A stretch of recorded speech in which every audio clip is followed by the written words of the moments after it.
Good afternoon. I'm Carolyn Smith. I'm with the Cultural Resources Department. I am the Cultural Resources Coordinator for the Shoshone-Bannock tribes. And like Velda said, HETO stands for the Heritage Tribal Office. We operate in the same designation as a TIPO without having the TIPO designation. My aunt here, Zelfia Towersap, will be presenting the second half of this presentation. And she's one of our tribal elders, as well as the lead language instructor, and like Velda said, of Bannock and Shoshone. So what do I do? Do I go like this? So here is a picture of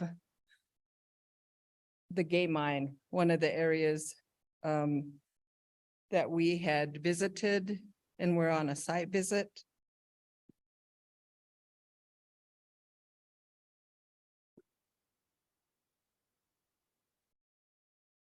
My fingers aren't operating very well. The gay mine is an inactive surface phosphate mine that is located on the Fort Hall Indian Reservation, approximately 25 miles northeast of Pocatello and 16 miles east of Fort Hall. The mine setting is moderately steep sloping hills, descending into gently sloping ridges and draws, which trend in a general east-west direction. Elevations within the mine lease area range from 5,400 feet to 6,200 feet above sea level. The gay mine is the largest mine development in the Southeast Idaho regional. Am I speaking too loud? Feel like I'm yelling anyway. The gay mine is the largest mine development in the Southeast Idaho regional phosphate formation, and also the longest of 47 years operating. 4,694 acres were disturbed at gay mine versus the next largest mine, Conda Mine, at about 1,490 acres. The mine encompassed 4 work areas called Headquarters, North Limb, East Limb, and South 40, each containing multiple pits. Overburden placement areas and waste shell piles. Mine pit sizes range from 15 to 20 acres to as large as 50 acres, with depths of 2,540 to 300 feet below local grade. The Simplot Fertilizer Company, now known as the J.R. Simplot Company, leased lands beginning in 1946. In 1956, additional mine leases were initiated by the Westvaco Chemical Products Company, who was later purchased by FMC Corporation out of Chicago, Illinois. These lands were leased from the BIA on behalf of the individual landowners and the Shoshone-Bannock tribes. Here's another photo showing some of the plant resources and some of the previous activity of the mines. Prior to contact with Euro-Americans, the Shoshone and Bannock were hunters and gatherers, moving their camps on a regular basis to take advantage of plants and animals in season. This annual round was documented by early trappers in the area and by the information given to anthropologists in the first half of this century by Shoshone and Bannock. Each band had its winter base camps near the river or in the area indicated by the band name. With the arrival of spring and the depletion of stored food in the winter camps, the bands would move to seasonal camps as plants or animals became available.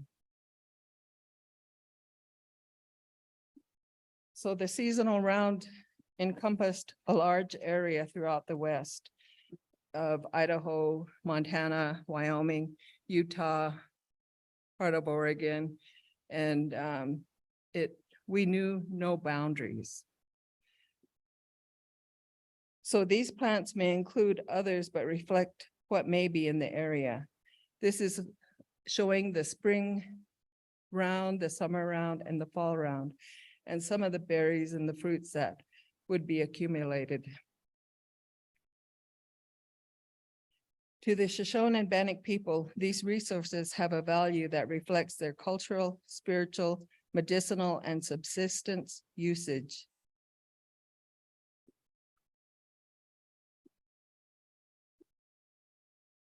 Natural resources are gathered for food and medicine according to their seasonal availability.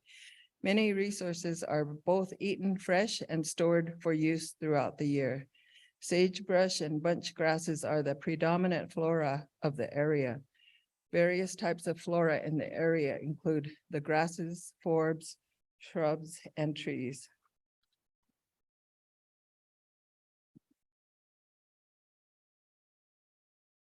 A baseline risk assessment was conducted in the area to understand pathways and routes of mine contaminants that might be transmitted through the various routes of exposure of inhalation, ingestion, absorption, injection. So this graph shows the various ways that path may come into our homes. The air informants travel to and from the area to hunt fish, gather, and conduct ceremonial activities. During these times, they would be inhaling the local air. Berries are collected during late August and September. Other plant collection and fishing occurs during the summer months. The surface water informants drink the surface water while hunting, gathering, fishing, and for ceremonial reasons. Surface water is used by the plant and animals in the area, which are touched by absorption and eaten, ingested by informants. These plants that are not ingested come into contact with the skin, absorption, again, that's a hard word for me, and their fumes are inhaled into their natural state. Plants are burned to produce a smudge and are inhaled and also absorbed. For groundwater, goes into all the plants, animals, and fishes in the area. The soil, all of the plants, animals, and fishes take nutrients from the soil via the water and food sources they use for sustenance. Food, the informants eat, they ingest certain plants, animals, and fishes.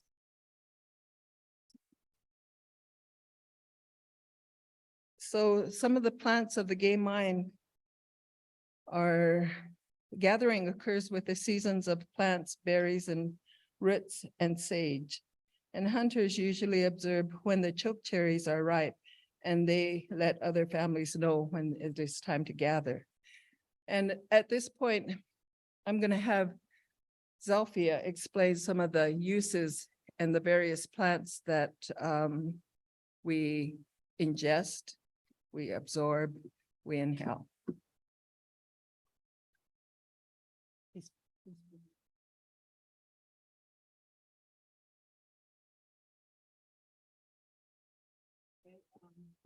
Hold on.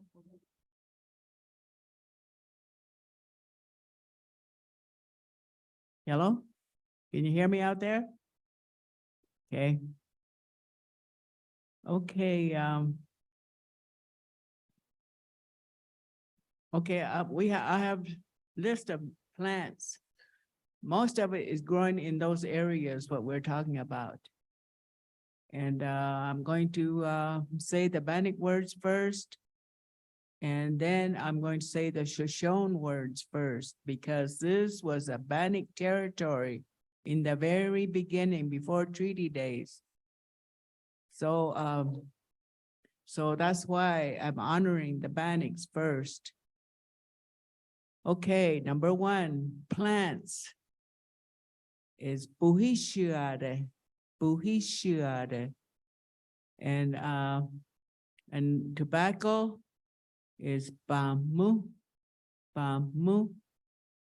and pinyon pine is deva. Western red cedar is wapi. Sagebrush is saguavi, choke cherries, doi shavoi, limber pine is onga guanade, Douglas fir is wogopi, lodgepole pine is wata, cottonwood tree is solvi, cattail, doiva, willow, suvi, red willow is atsasuvi,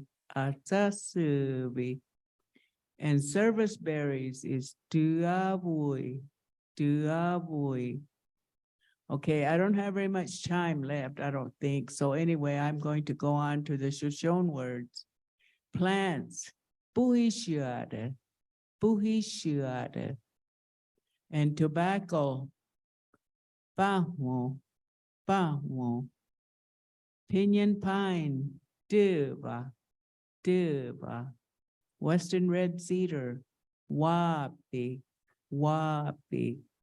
sagebrush, pohovi,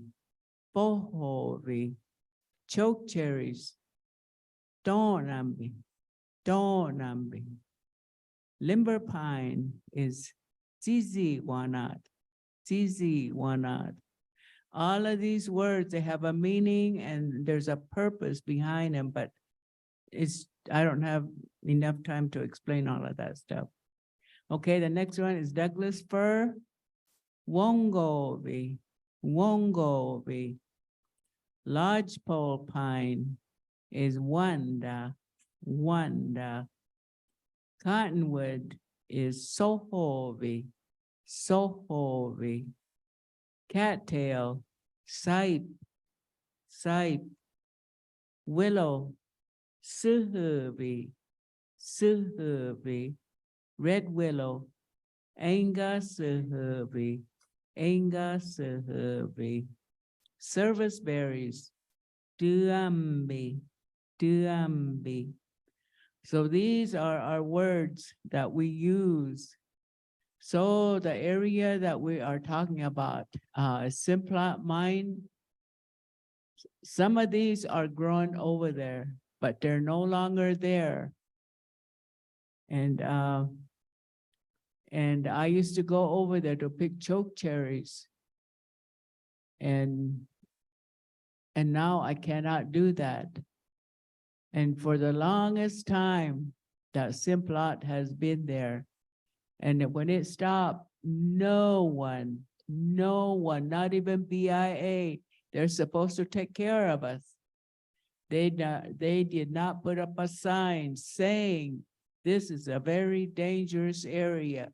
Please do not hang around here or pick anything or, in fact, well, tonight, I'm going to ride the bus tonight, and then I'm going to explain Simplot and West Vaco and all those places, people that went over there to work. So I'm going to talk about the reasons for some of them not being there, for our plants not being there. And the reason I think I better speak up is because I'm a sun dancer. I believe in my Indian ways. I practice my Indian ways. I don't have to go to the doctor unless if I really have to. And at the Sundance, I can help people, I can heal, I can do a lot of things. But you know what?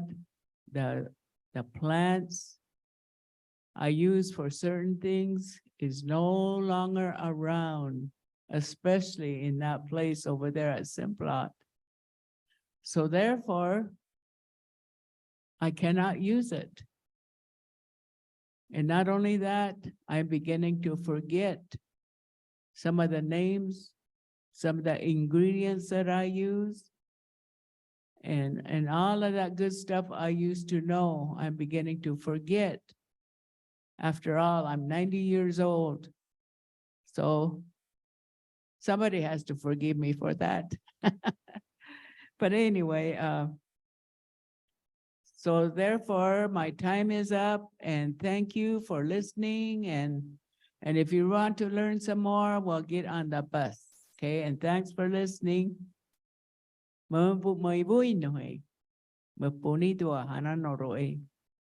Okay, that's my way of saying we'll see you later. Bye.